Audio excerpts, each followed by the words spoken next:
cambiado, sea transformado. Que esa luz cambie nuestros pensamientos y que pronto pongamos en marcha lo aprendido. Padre, Dios Todopoderoso, lleno de amor y de misericordia, gracias porque cada día representa una oportunidad más para conocerte. Hoy hemos venido a tu casa para darte las gracias, Señor, para adorarte, pero también para recibir bendición a través de tu palabra.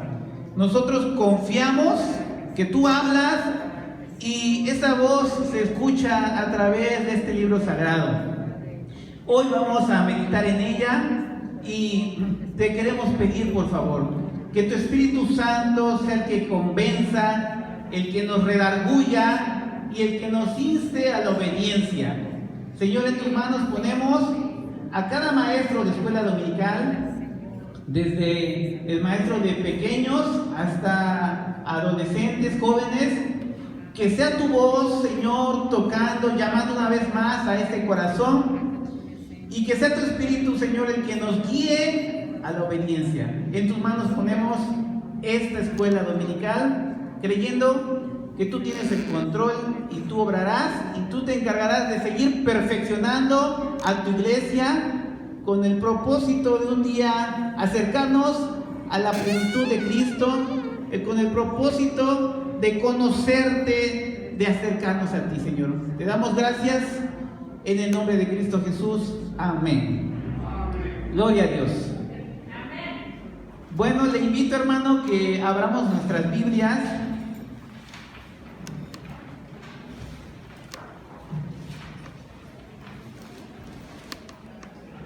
Usted puede ver en la pantalla la base bíblica.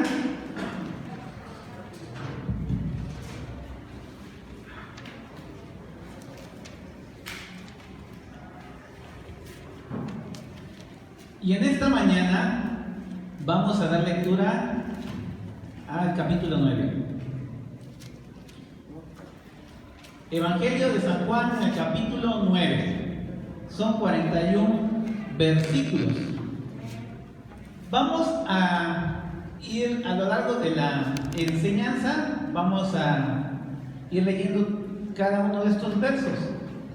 Y en la primera parte vamos a leer solamente al inicio del verso 1 al verso 7. Sí, vamos a leerlo alternadamente, como ya sabemos. Nos unimos en el último verso, dice así la palabra. Evangelio según San Juan, en el capítulo 9, dice de la siguiente manera: al pasar Jesús vio a un hombre ciego de nacimiento. Y le preguntaron a sus discípulos diciendo: Rabí, ¿quién pecó, este o sus padres, para que haya nacido ciego? Respondió Jesús: no es que pecó este, ni sus padres, sino para que las obras de Dios se manifiesten en él. Entre tanto que el día dura, la noche viene, cuando nadie puede trabajar. Entre tanto que estoy en el mundo, luz soy del mundo. Dicho esto, que le hizo lodo con la saliva y untó con el lodo los ojos del ciego. Todos juntos, y le dijo: ve a lavarte en el estanque de Siloé, que traducido es enviado. Fue entonces y se lavó y regresó viendo. Puede tomar su lugar, hermano.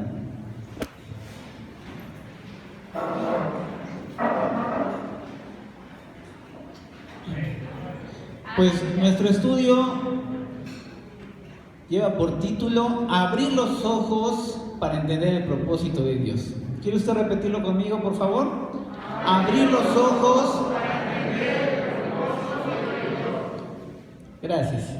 Y nuestra lección es la lección número 19, ¿sí? Nuestro texto central, vamos a leerlos todos juntos, ¿qué les parece? Es el verso 3 del mismo capítulo. Dice así la palabra: no es que pecó este, ni sus padres, sino para que las obras de Dios se manifestasen en él. Juan 9:3. Todos juntos otra vez, por favor. No es que pecó ni sus padres, sino para que las obras de Dios se manifestasen en él. Juan 9:3. Muy bien.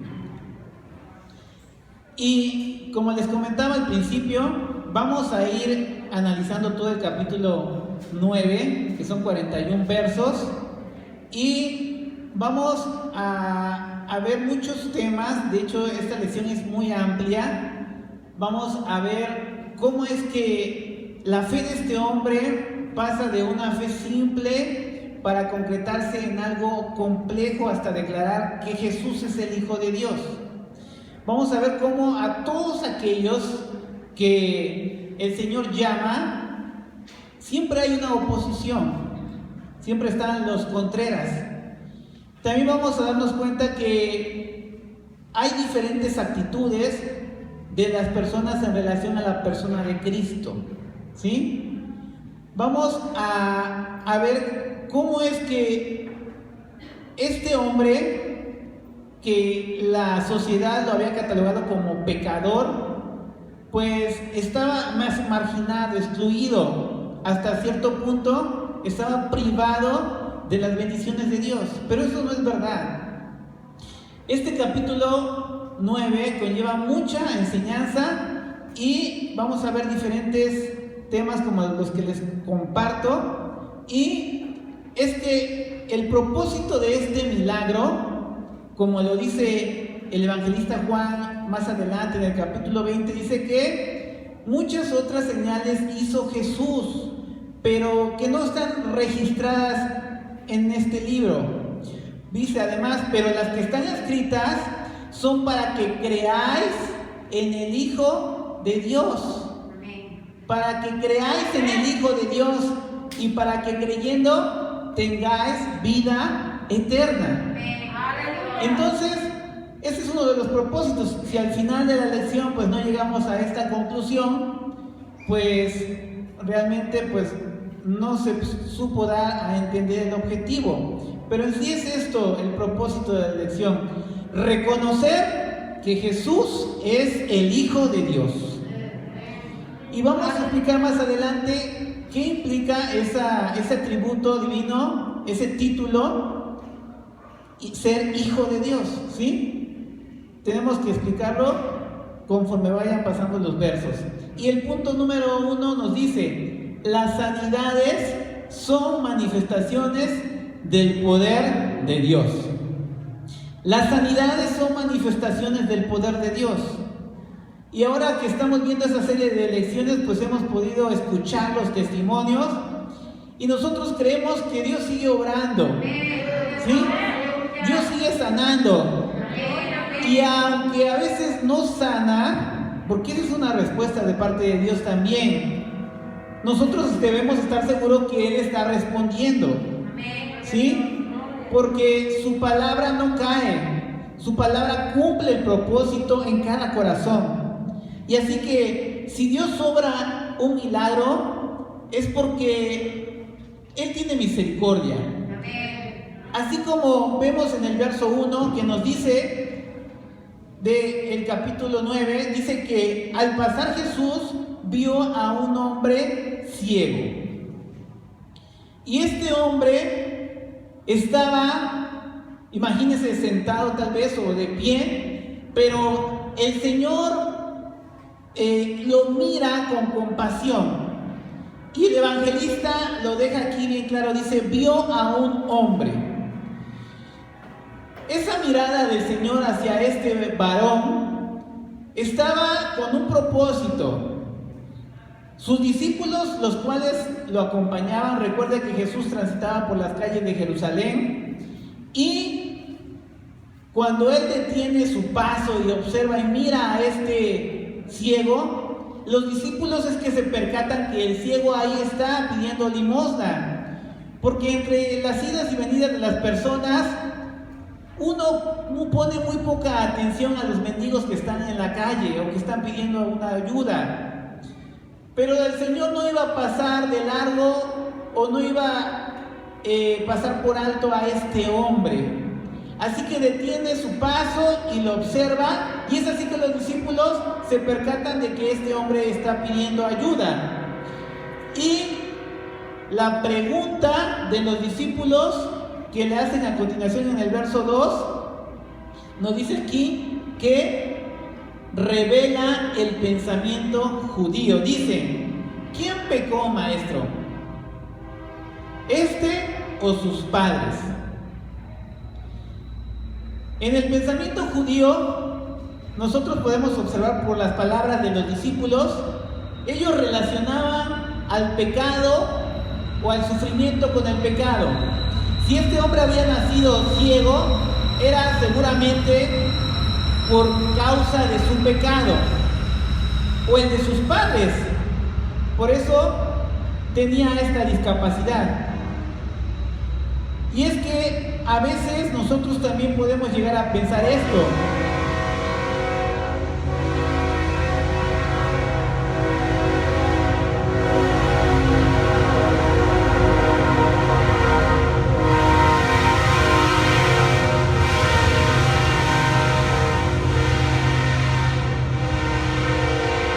A veces nosotros también podemos llegar a pensar esto, que la causa de nuestros padecimientos o enfermedades son causa de nuestros pecados pasados. Y usted no me va a dejar mentir, ¿verdad? Cuando estamos postrados en cama, ¿qué hacemos? Pues no queda de otra más que doblar nuestra rodilla, pedir perdón, arrepentirnos. ¿Por qué? Porque tenemos esa concepción, ¿verdad? Algo tuve que haber hecho para estar padeciendo esta situación. Y es que esta pregunta que los discípulos realizan, muchas de las personas en la actualidad podemos escucharla. ¿Por qué el sufrimiento? ¿Por qué las enfermedades? ¿Por qué los niños nacen con enfermedades crónicas y mortales? ¿Por qué pasa esto en el mundo? ¿Usted ha escuchado este tipo de preguntas? Y estas preguntas de veras que son difíciles de contestarlas, ¿verdad? Porque hay un temblor o un tsunami en países pobres y se cae el hospital donde hay niños recién nacidos. ¿Por qué? ¿Será acaso que Dios quiere este sufrimiento en los seres humanos? Pero nosotros lo que debemos de estar seguros, hermanos, es que el sufrimiento no es por causa de Dios. Y usted lo sabe.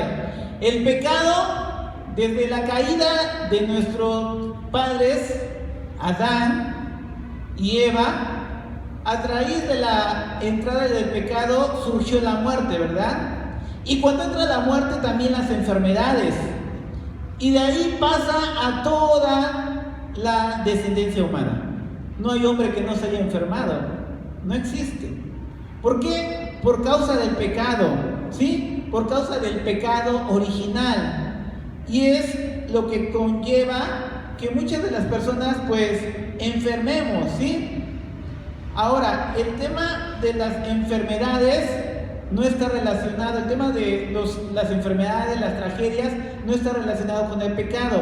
Y tenemos el ejemplo claro de Job, ¿verdad? Todo aquello que le aconteció, sus amigos en ningún momento dudaron en decir: pobrecito hombre, ¿por qué le pasará esto? Sino que lo juzgaron y le dijeron: este hombre en verdad es malo, ha ocultado su pecado, pero la justicia de Dios se hace presente, y por eso le vienen todas estas situaciones. Pero era todo lo contrario, ¿verdad? Job no había pecado, sino que por el contrario era un hombre justo, y el sufrimiento que estaba transitando por su vida tenía un propósito, tenía un objetivo. ¿Usted cree que las enfermedades tienen un propósito en nuestras vidas? A veces cuesta trabajo entender ese propósito, pero hoy vamos a ver cómo es que este hombre ciego, el propósito mayor que Dios había destinado para su vida no era recibir la vista, sino hay un propósito más grande y poderoso y glorioso que el de ser sanado. Y es que este hombre debía recibir la luz, primeramente en sus ojos y después en su corazón. Debería tener la revelación de quién es Cristo. Y de eso se va a tratar la lección. Y eso es lo que la palabra de Dios quiere en esta mañana. Que nosotros tengamos también esa revelación, que tengamos ese nuevo conocimiento de la persona de Cristo para confiar en Él. Si confiamos en la palabra, recibiremos también la bendición. Y ahí está inmerso también un milagro, ¿verdad? Ahora, el verso 3 nos dice más adelante: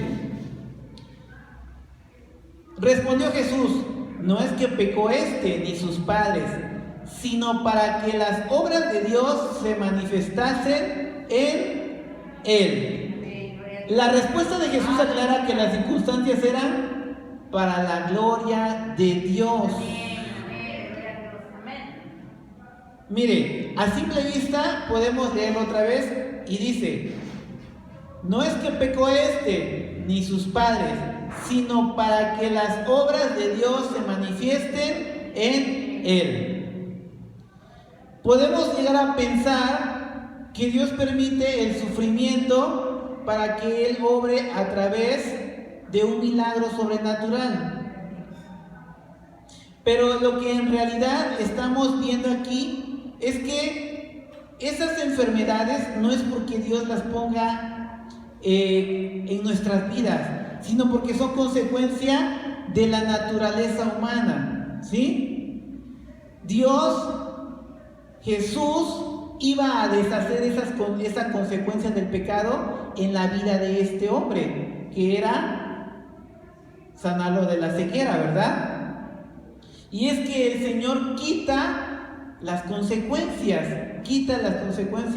del pecado, ¿sí? El pecado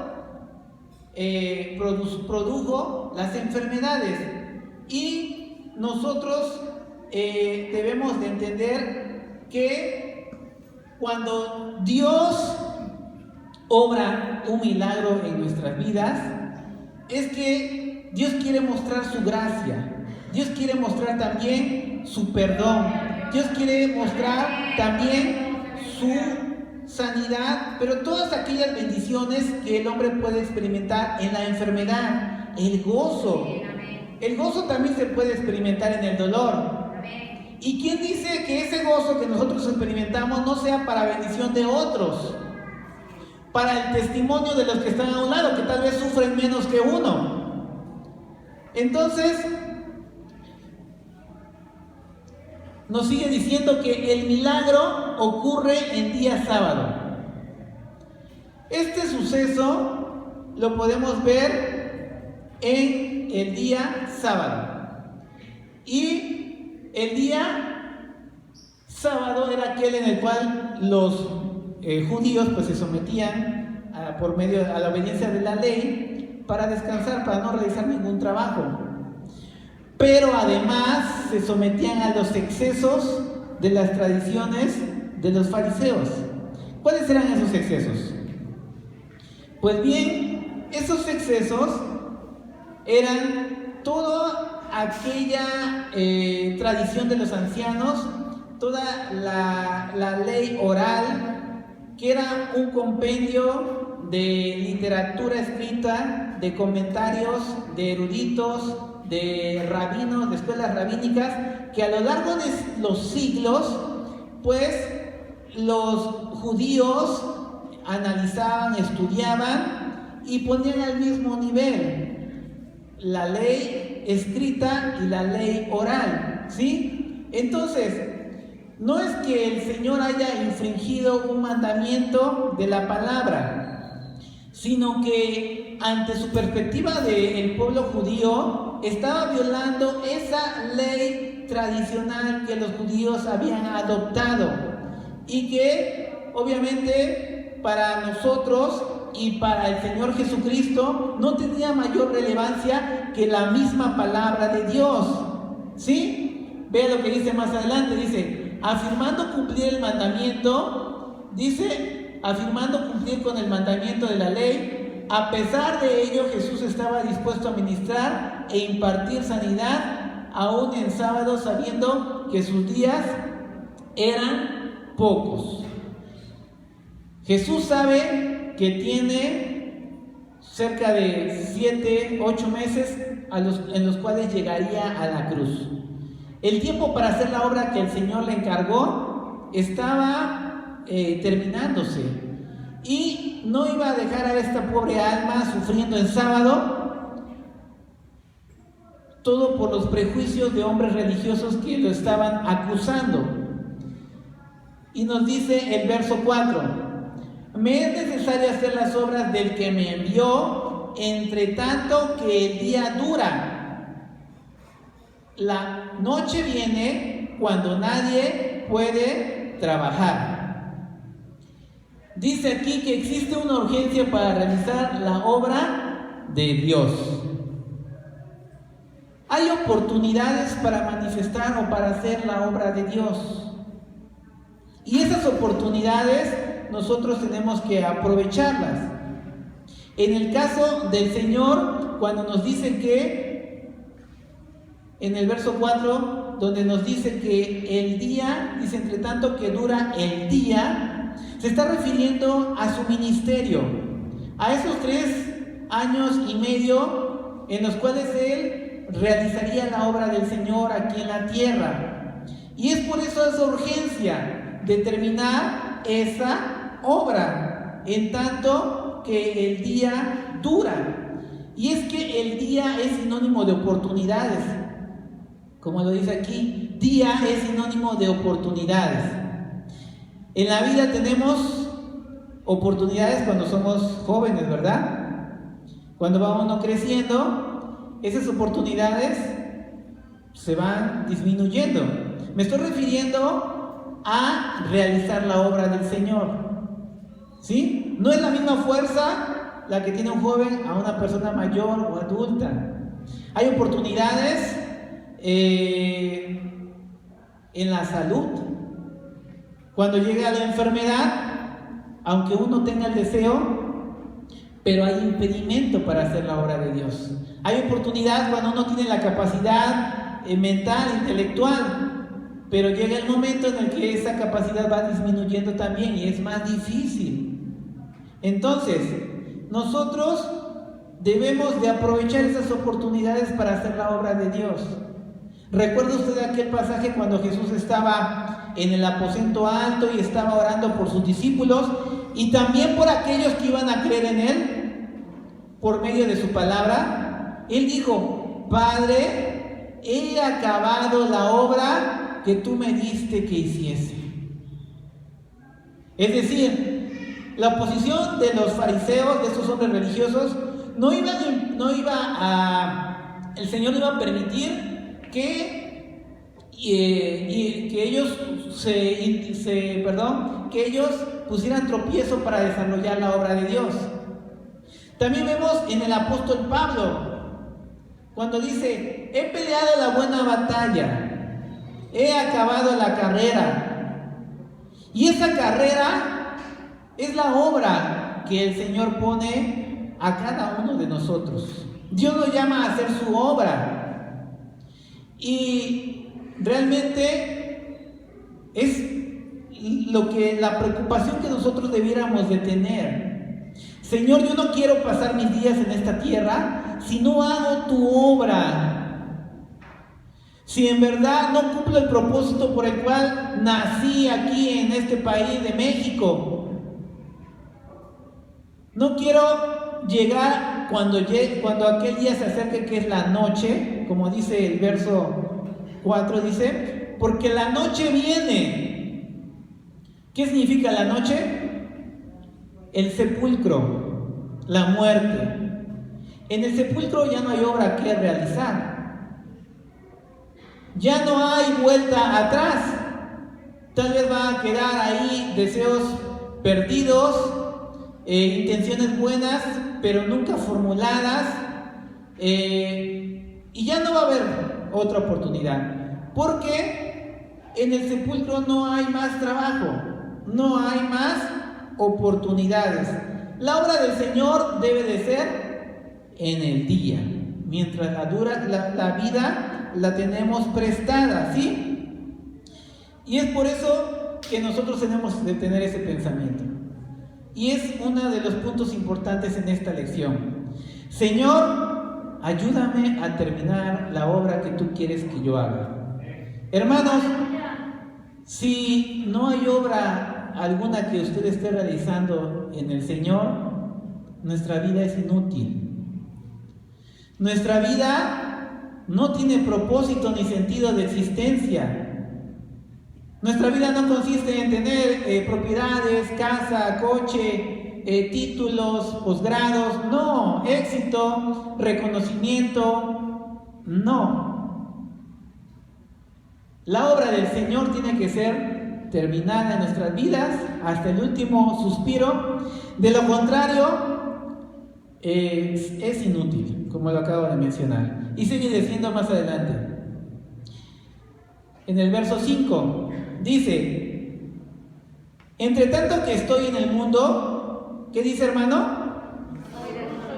Luz soy del mundo, ¿verdad? Bueno, pues aquí nos está haciendo referencia en qué consistía el ministerio del Señor Jesús. Él traía la luz a este mundo. ¿Sí?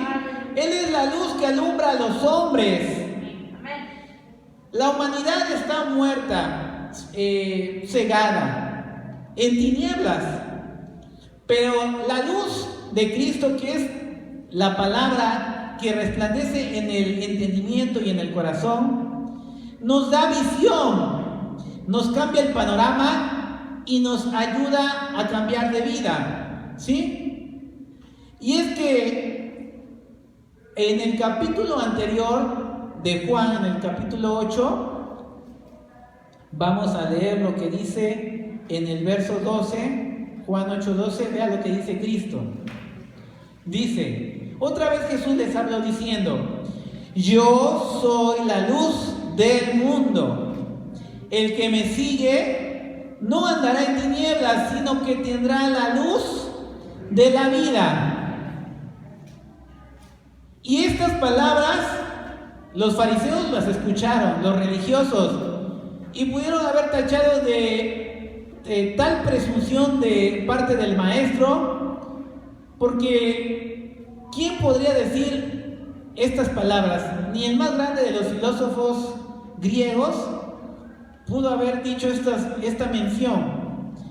Y tal vez podríamos decir que se quedó así en el aire. Pero en el capítulo 9, que es el contexto inmediato, Jesús se va a encargar de demostrar que en realidad sí es la luz del mundo y que esa luz va a llegar a ese hombre ciego. Primero en sanarlo y después en revelarle quién es la persona de Jesús. Así que Él es la luz que alumbra a todo el mundo, ¿sí? Y el verso 6 dice, más adelante del capítulo 9: dicho esto, escupió en la tierra e hizo lodo con la saliva y untó con él el lodo en los ojos del ciego. Aquí se produce el milagro, lo sorprendente. Aunque el método es algo extraño, ¿verdad? Algo raro. Para algunos, pues, escupir es algo pues que puede herir sus susceptibilidades, es algo asqueroso. Y imagínense hacer lodo y ponerlo en los ojos de alguien. Cuando hay mucho viento, ¿verdad? Que está el polvo y nos entra en nuestros ojos. ¿Y qué es lo que hacemos inmediatamente? Lavarnos, pero sentimos ese malestar, ¿verdad? Es incómodo que una basurita, un polvo, entre en nuestra retina, en nuestros ojos. Imagine aquí esta situación. Es algo raro y tal vez humillante, pero permítame decirle que el Señor usa medios un tanto extraños y humillantes difíciles de entender a veces para obrar cosas sorprendentes. El lodo y la saliva, pues es algo extraño, pero que el resultado no tuvo comparación con los medios utilizados. Y es así que nosotros podemos también pensar en la cruz de Cristo, como un hombre clavado, ensangrentado, débil, martirizado, insultado, fue el medio que Dios utilizó para dar salvación a la humanidad. El medio fue algo terrible, alguien dice que fue una masacre, pero la salvación y todas las bendiciones que nosotros recibimos son sorprendentes, porque en esa situación difícil, en la cruz de Cristo nosotros tenemos redención, tenemos santificación, tenemos la gracia y todas aquellas bendiciones espirituales que el Señor nos ha dado a todos aquellos que hemos creído por la fe en el sacrificio de Cristo. ¿Y gracias a qué? A ese recurso, ¿verdad? Humillante en la persona de Cristo. Y es así que nosotros lo podemos observar aquí. Dice, Dios usa medios humildes o humillantes, pero los resultados siempre son sorprendentes. Y le dijo en el verso 7, ve y lávate, dice, ve a lavarte en el estanque de Siloé. Que traducido es, ¿qué significa? Enviado. ¿Y qué hizo este hombre? Fue y se lavó, ¿verdad? El hombre confió en la palabra de Dios y por el poder de la palabra de Dios sanó. Aquí vemos cómo es que la palabra del Señor en combinación con la obediencia del hombre surte efecto. Hay un milagro. Y es que son imprescindibles estos dos aspectos, hermanos: la palabra y la obediencia. El agua no tenía ningún poder en sí mismo. Otro ciego pudo llegar al mismo estanque en el mismo momento que el ciego se estaba lavando y no recibir la vista. ¿Por qué? Porque este hombre oyó la palabra y la obedeció. Y eso es fe. La verdadera fe se caracteriza por la obediencia a la palabra. Ahora, muchos pueden tener fe, pues, en muchas cosas, en sus propios deseos, pero eso no es fe. La fe bíblica se caracteriza por depositar la confianza en la palabra de Dios. ¿Y cómo se demuestra? Pues obedeciendo, ¿verdad?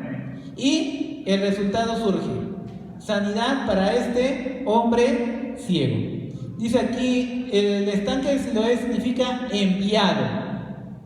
Y aquí vemos una ilustración de cómo se piensa que era el estanque, ¿sí? Aproximadamente 75 metros de largo y en forma de trapecio. Aquí se ve como un rectángulo, pero fíjense que ya descubrieron, ahorita lo voy a mostrar más adelante, los restos arqueológicos del estanque de Siloé. Fue apenas en este siglo. Miren la ubicación del estanque. En el punto azul podemos observar al templo, y ya en el extremo sur, que es donde está la flecha roja, estaba ubicado el estanque de Siloé, a las afueras de la ciudad. Perdón, en el interior de la ciudad, pero al sur. Y este estanque, pues el agua se sustraía del valle del Cedrón, de un manantial llamado Gijón, que está con la flecha color amarilla. Entonces, este estanque, sus aguas provenían de este nacimiento, que se ubicaba como a 500 metros. Algo más relacionado al Siloé es que el rey Ezequías fue el que construyó este estanque, ¿sí? Y sustrajo el agua de ese manantial. Y mira, aquí están los restos arqueológicos. Aquí se ven las escalinatas, los escalones. Y esto fue en el 2004, 2005, cuando estaban en unos trabajos de reparación de una tubería. Usted lo puede ver ahí al fondo. Y se topan con estos escalones y, de acuerdo a la ubicación, a los datos, la arqueología bíblica una vez más constata la veracidad de la palabra, ¿verdad? Y vea usted más adelante otra fotografía más ampliada sobre los restos de este estanque de Siloé, que ahorita actualmente pues no hay agua, ¿verdad? Hay más tierra, de ese lado hay como un jardín, pero que todavía falta por desenterrar. Bueno, siguiendo el siguiente punto, dice: los milagros son para dar a conocer a Jesucristo. Y vamos a dar lectura del verso 8 al verso 12, ahí en el capítulo 9. Vamos a verlo alternadamente. Primeramente su servidor y terminamos en el verso 12.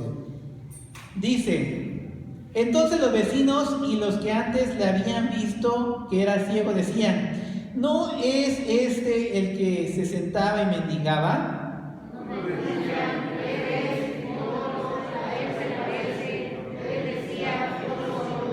Y le dijeron: ¿cómo te fueron abiertos los ojos?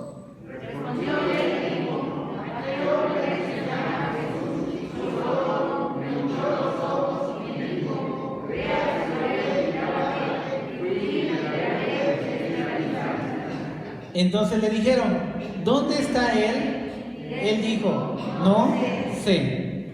Muy bien. El hombre regresó del estanque disfrutando del don de la vista. El milagro había sucedido. Imagínense un ciego nunca haber visto la luz. Tan solo el hecho de ver la luz. Regresó hasta brincando de alegría. Cuando llega a casa, pues como dice aquí el verso 8, dice: al regresar a casa los interrogatorios no se hicieron esperar. Sus vecinos y familiares preguntaron: ¿qué te pasó? ¿Qué sucedió? Y la respuesta tan sencilla de aquel hombre, vea usted lo que dice en el verso 9. Dice: unos decían: él es, y otros: a él se parece. Pero él claramente respondía: yo soy aquel que mendigaba, aquel que me sentaba ahí a pedir limosna. Y en el verso 10 pregunta: ¿cómo te fueron abiertos los ojos? ¿De qué manera un hombre ciego de nacimiento podría haber recibido la vista? Ni con todos los avances de la medicina que tenemos en nuestros días, pues puede realizarse algo como este milagro. Pienso que este ciego, a lo mejor, al tener ya conciencia, pues buscaba en la palabra, por medio de sus padres, si había algún ciego de nacimiento que hubiera sido sanado. Pero no había nada, no había nadie hasta ese momento que hubiera sanado de esa forma. Y el verso 11 nos dice: aquel hombre que se llama Jesús me puso lodo y me dijo: ve y lávate, y lo hice y recobré la vista. La respuesta del ex ciego fue sencilla. Y es que aquí vea usted lo interesante. Él no había visto a Jesús, pero sabía que era un hombre. Sabía que le llamaban Jesús. Y lo poco que él podía conocer de Cristo, lo dio a conocer a sus vecinos. ¿Sí? Dice, aquí hay un ejemplo práctico para la evangelización. ¿Por qué? Porque a veces sucede que nosotros, por dejadez, pereza, miedo, vergüenza, nos callamos sobre nuestra fe. No nos gusta testificar de Cristo. Y es que ponemos pretextos: es que no he llevado un curso, no me han enseñado a evangelizar, me cuesta trabajo hablar, y pretextos, ¿verdad? Pero ve usted al hombre. ¿Qué hizo? Algo bien sencillo. Él narró lo que era antes, lo que era ahora y ¿Qué fue lo que determinó para que el cambio sucediera en su vida?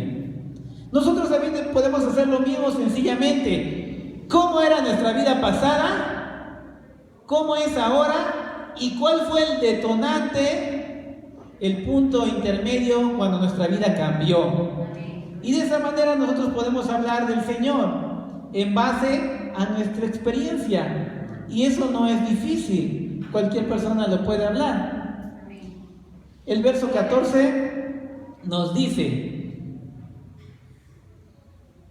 y era día de reposo cuando Jesús había hecho lodo y le había abierto los ojos. Aquel milagro se convirtió en una alarma por la presunta violación al día sábado. ¿Por qué? Porque según las tradiciones de los ancianos, había una lista enorme de lo que no se podía realizar en el día sábado, ¿sí? Y como dice en el verso 12, dice, en el mismo capítulo dice, entonces le dijeron, ¿dónde está él? O sea, estaban buscando a Jesús.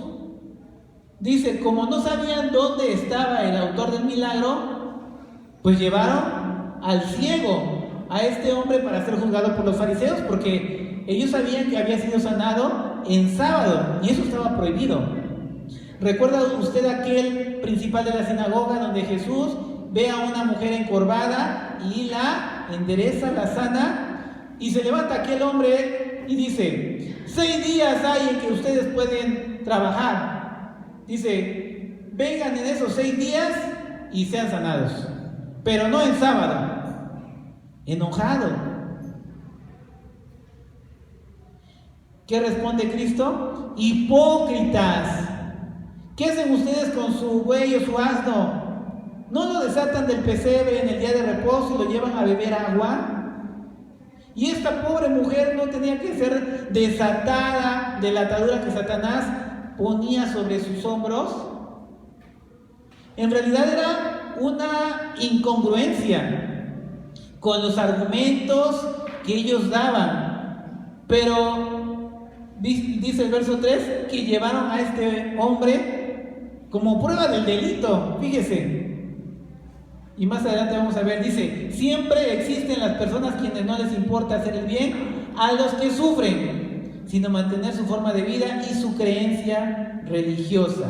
Ahora, fíjese lo que dice: como pueblo de Dios, no dejemos pasar las oportunidades para presentar el Evangelio a través de un favor a los necesitados.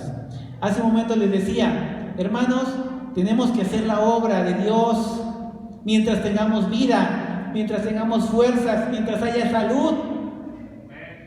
Porque en el sepulcro ya no hay oportunidad, ya no hay vuelta atrás.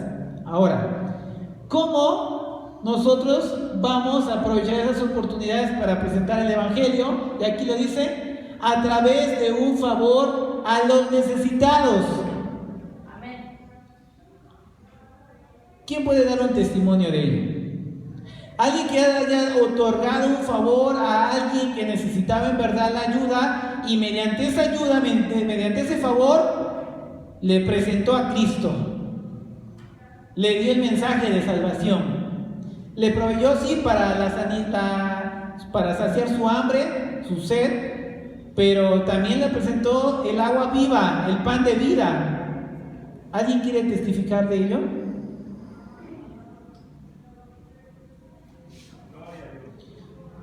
¿Algún valiente, hermana? Hermano, yo precisamente cuando a veces uno le tiende la mano a las personas con necesidad, pues ellos llegan a las cuentas de los lugares.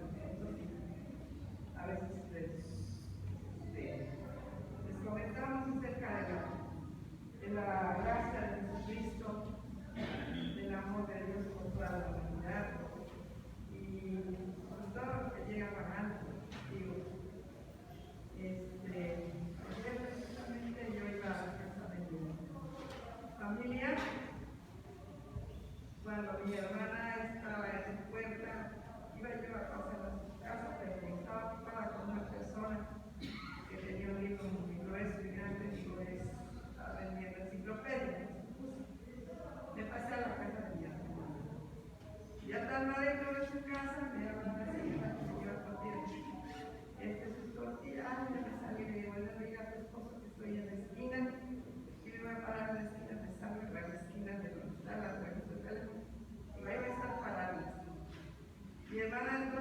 salió, porque me va a prestar 20 pesos para que me iba a venir.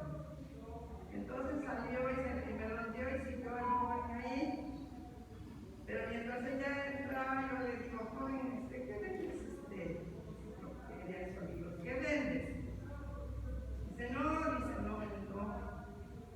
nada, le digo, como tengo un libro tan grueso, pensé que no estabas presentado para que te lo compren. Dice, no, es la Biblia. Le digo, sí. Dice, sí, yo vengo de la Iglesia Católica Romana, dice, les vengo hablando. Igual les presentas la palabra. Dice, no, pero les vengo a hablar. Por eso les pregunto si son católicos, para que les hablo yo, si no, no. Le digo, entonces no usan la Biblia. Dice, no. Le digo, bueno, si la tienes, deberías usarla. Ya la Iglesia Católica Romana ya está permitido que lean la Biblia. Y no es porque pues hayan permitido porque sirve, sino que hubo un papa, no recuerdo seguramente, no recuerdo bien, que él permitió que la Biblia se leyera porque antes estaba prohibido en esta iglesia, en esta religión, que leyera la Biblia al pueblo, aunque los sacerdotes y el papa sí saben de la palabra. Le digo, y ahora ya tienen acceso todos. Y no es por nada, no es por casualidad, porque la palabra dice que a Dios nadie le cierra las puertas, y que él abre las puertas que él quiere, y a donde quiere, cuando quiere, y también cierra puertas. Entonces él ayer usó a ese varón, y él abrió las puertas para que la gente sepa, porque no es casualidad. Hubo un varón que se llamó Nabucodonosor, que Dios lo usó para que dijera que era necesario que le confesara al Dios de Daniel, que era el Dios vivo, el Dios todopoderoso, el único Dios que el pueblo reconociera a ese Dios, él siendo un hombre que tenía imágenes, como ahora los que tú vienes y sacas el padre. No dice, no puede, no tenemos, yo le entiendo, yo le entiendo. También dice, le digo, yo te digo que de la casualidad, no es que ustedes los cristianos, dicen, no quieren, bueno, dicen, no, digo, mira, también a los católicos y los católicos cristianos, pues el que también son cristianos. Nada más que nosotros somos cristianos, que evangélicos, porque leemos el evangelio, la palabra de Dios,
Gracias, hermana. Gracias por compartirnos. No vamos a dar oportunidad a alguien más porque es corto el tiempo y pues la lección es muy extensa.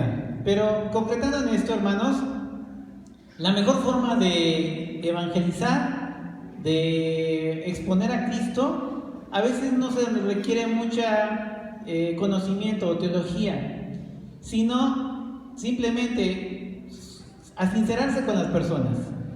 Yo era esto en mi vida pasada, así trataba a mi familia, mi carácter era así, mis pensamientos o mis intenciones eran estas. Pero a partir de que conocí a Cristo, hubo paz, hubo una regeneración, hubo una transformación en mi vida. Mis palabras fueron diferentes. Y es así que las personas pueden escuchar. Porque si nos ponemos a decirles pues en este caso de la Biblia, pues ellos no creen tanto en lo que dice la Biblia y los cansamos a veces. Entonces yo he entendido eso, que el mejor testimonio es el propio y sencillo, práctico, y las personas se pueden interesar más en una vida renovada que en una vida que conoce mucho, que tiene mucho conocimiento, ¿sí? Y esa es la manera en que nosotros debemos hacer la obra. Y es muy interesante, nosotros vemos que Jesús no solamente se reveló como el Hijo de Dios, sino que también le proveyó, le sanó. Es importante el recurso, el apoyo para el sustento de aquel necesitado, porque de esa manera nosotros manifestamos también la gracia y el amor de Dios para ellos, ¿sí? Es algo que a veces nos cuesta trabajo y que es difícil en ese sentido cuando algunos te pueden escuchar o se interesan más, pero solamente por conveniencia. Pero nosotros debemos estar seguros que el Señor es el que convence. Nosotros no lo vamos a hacer si ayudamos a una persona. El Espíritu Santo es el que comienza a hacer la obra y tarde o temprano, como en este hombre ciego, tuvo un crecimiento espiritual. Vamos a ver que en un principio él decía: aquel hombre que se llama Jesús puso lodo en mis ojos y me dijo: ve y lávate, y recobré la vista. Posteriormente él dice: yo creo que ese hombre es profeta. Es lo que vamos a ver a continuación. Es decir, su fe va madurando, va creciendo, el Espíritu Santo va haciendo la obra en él, y hasta que él tiene un encuentro frente a frente con Jesús, puede reconocer que Él es el Señor y Salvador de su vida y se postra y lo adora. Sí, entonces va de menos a más. Así es el crecimiento y así debemos de motivar a otros para conocer a Cristo, ¿sí? Vamos a ir rápidamente. Dice: el enemigo no puede negar los milagros, pero los desfigura y los denigra. El verso 13 nos dice que llevaron al hombre frente a los fariseos. Dice: el hombre sanado de ceguera fue llevado por los judíos ante los fariseos. Y del verso 14 al 16 dice: por haber hecho lodo y abierto los ojos en día sábado, Jesús había violado el mandamiento, y el hombre era la prueba del delito. Vean, este hombre es llevado, pero no para ser examinados si en verdad era ciego o para corroborar el milagro, sino era llevado para ver de una u otra manera, ver la forma en la que había obrado el milagro y atacar a Jesús, ¿sí? Recuerda que la persecución ya estaba en contra de Jesús, ya habían acordado en matarle. Entonces esta era una oportunidad para ellos aparente de ir con todo contra el maestro. Y los fariseos preguntaron: ¿cómo había recibido la vista? Y hacen su conjetura, que ese hombre es pecador.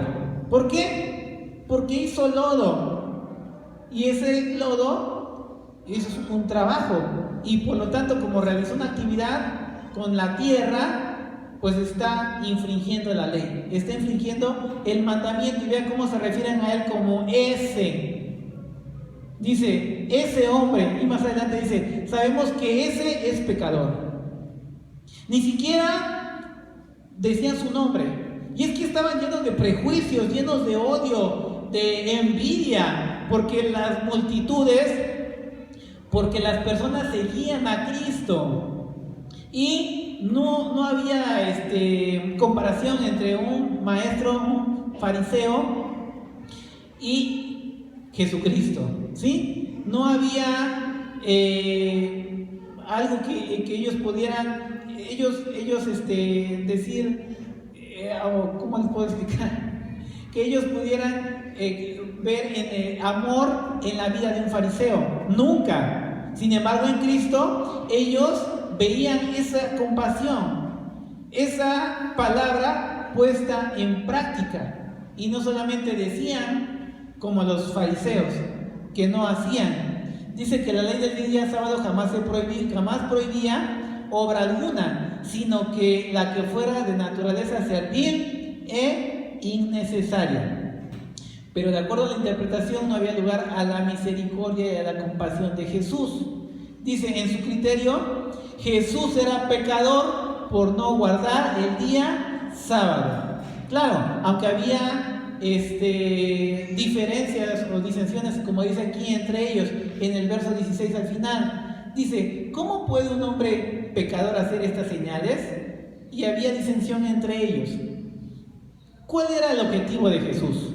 No era hacerlos enojar, no era retarlos, sino era presentar las evidencias frente a ellos para que reconocieran que Él es el Mesías, el Hijo de Dios.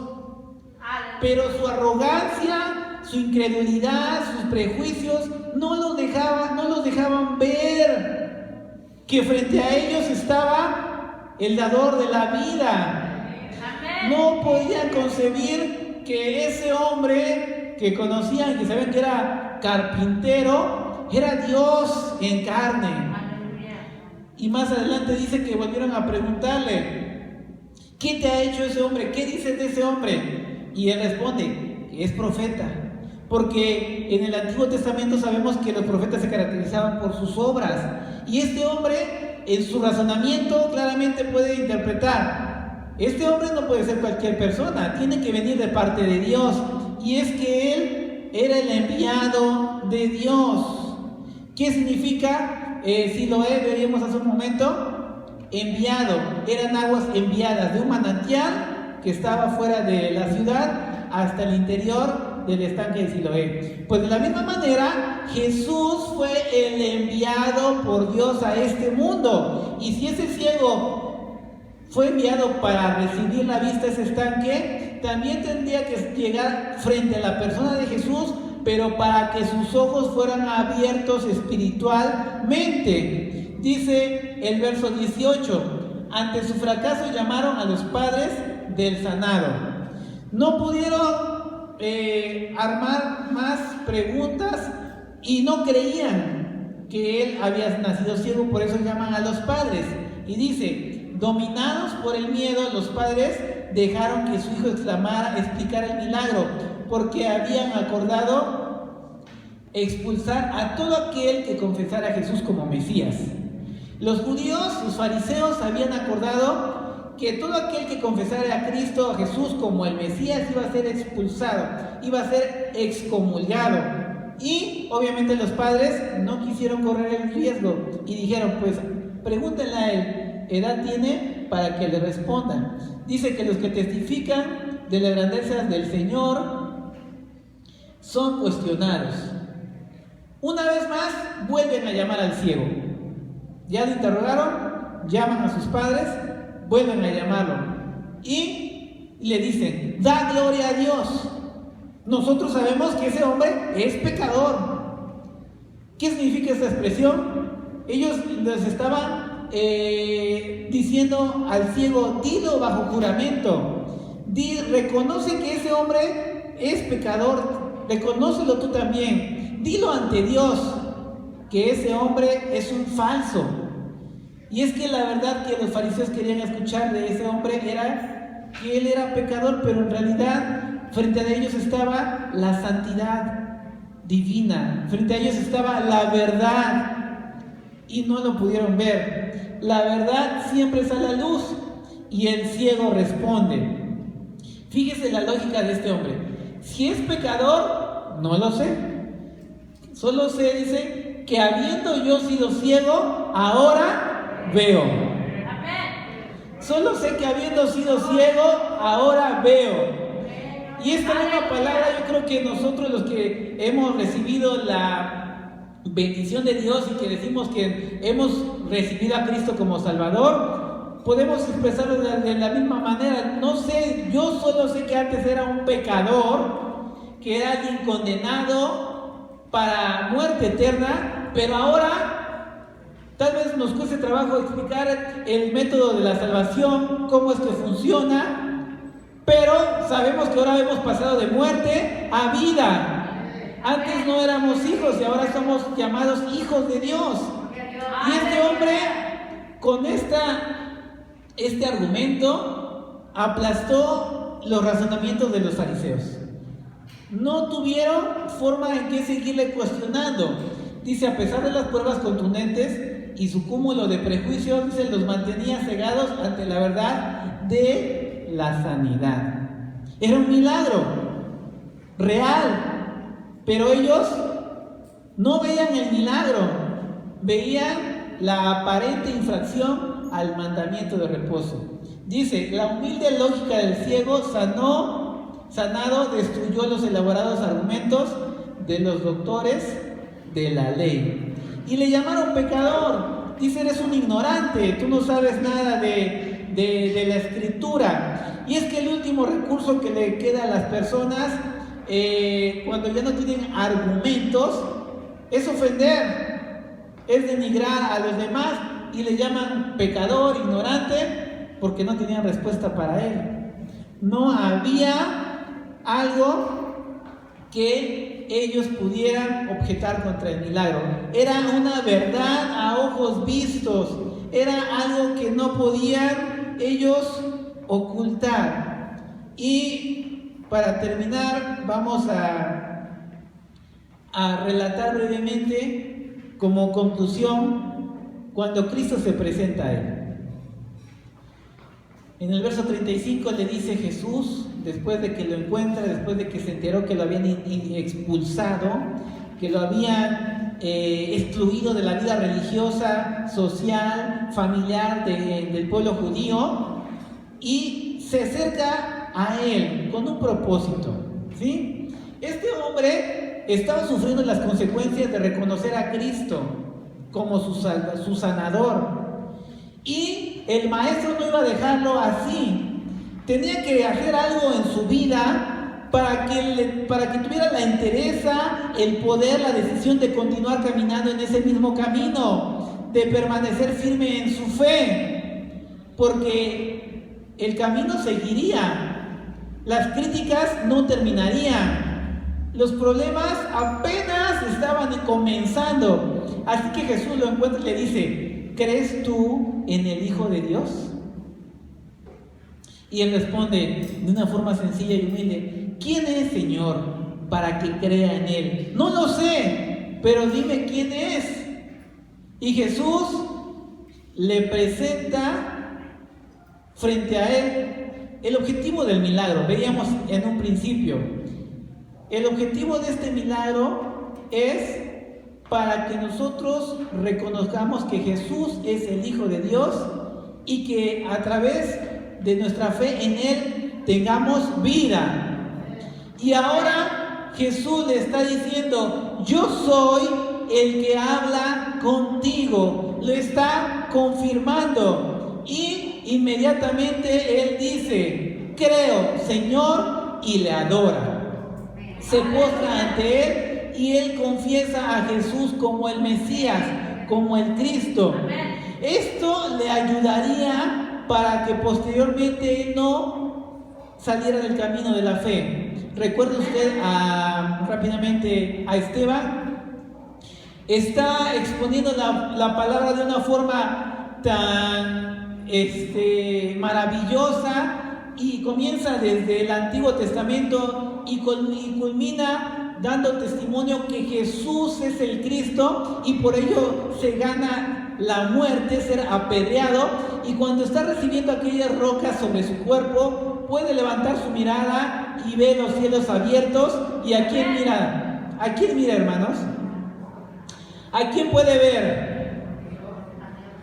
Y a la diestra, al Hijo de Dios, sentado a la diestra del Padre.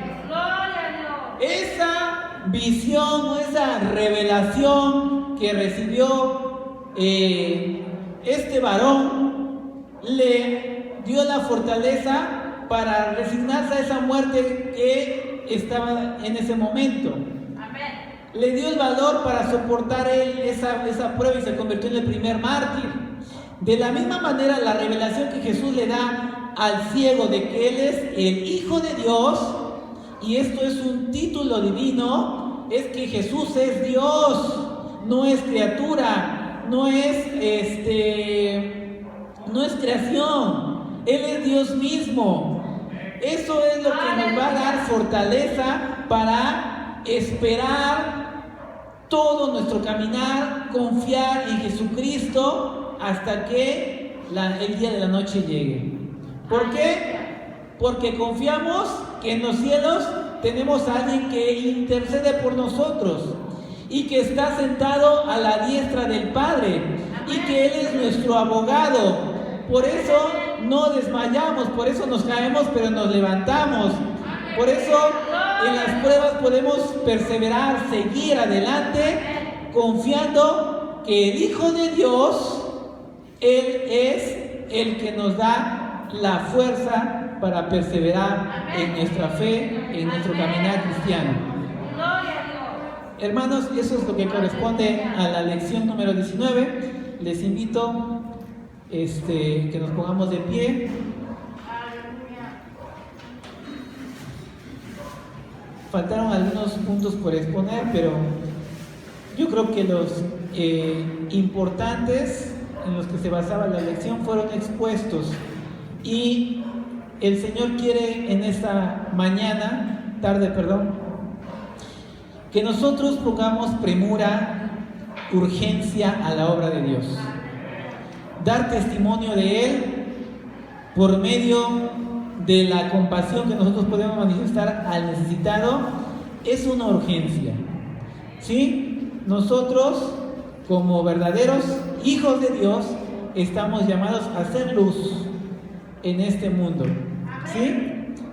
Y el Señor, Dios mismo, el Hijo de Dios, nos dará la fortaleza para terminar su obra hasta el último día de nuestra existencia, porque Él lo ha prometido y Él lo ha cumplido en muchas personas y Él lo cumplirá en nosotros. Padre, Dios bueno y todopoderoso, gracias por tu palabra, porque en verdad tu palabra nos abre el entendimiento, da luz a nuestro corazón. Esa luz llega a la mente y podemos nosotros comprender claramente que es verdad, que tú obras con poder, que tú tienes autoridad, que tú esperas en nosotros que llevemos a cabo esa obra, ese propósito por el cual tú nos has llamado. Señor, en tus manos estamos, confiando que tú nos darás la fuerza, tú nos guiarás, tú nos sostendrás con tu diestra de poder.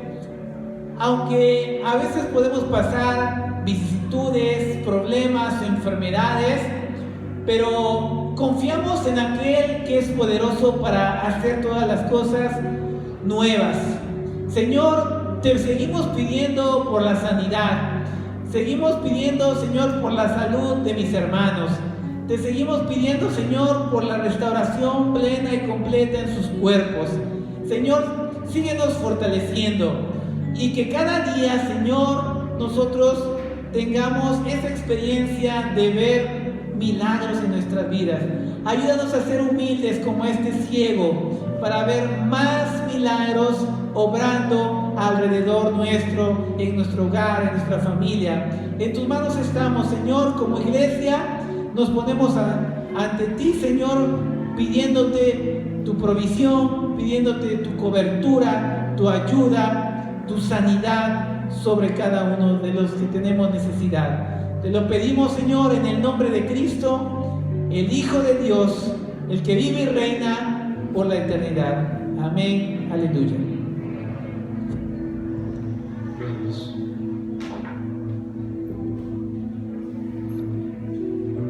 Oramos a Dios, hermanos, en esta tarde por su palabra, y también ponemos esta ofrenda y gratitud a nuestro Dios. Padre, te damos gracias, Señor, por la vida de nuestro hermano Sergio. Gracias por la enseñanza. Te pedimos que tú le sigas bendiciendo, que tú le sigas ayudando cada día a él, a su familia, a su esposa, a sus dos pequeñitas. Señor, sigue usando, mi Dios, y que seamos, Señor, hacedores de tu palabra, no solamente oidores de ella, que la pongamos en práctica y que podamos decir como este hombre dijo: yo solo sé que siendo ciego ahora veo, Señor. Que podamos dar testimonio de lo que tú has hecho en nuestras vidas. También como parte de este servicio, Señor, te rogamos tu bendición para la ofrenda. Te pedimos que abras las ventanas de los cielos y derrames bendiciones sobre los trabajos, sobre los oficios, las profesiones, sobre cada hogar, sobre cada familia. Padre, si alguien no tiene para ofrendar porque le escasea el trabajo, te pedimos que tú proveas, Señor, un trabajo, que tú proveas bendición para cada hogar, para cada familia. Tu palabra dice también que tú amas al dador alegre, aquel que da por alegría, por gratitud y no por tristeza ni por necesidad.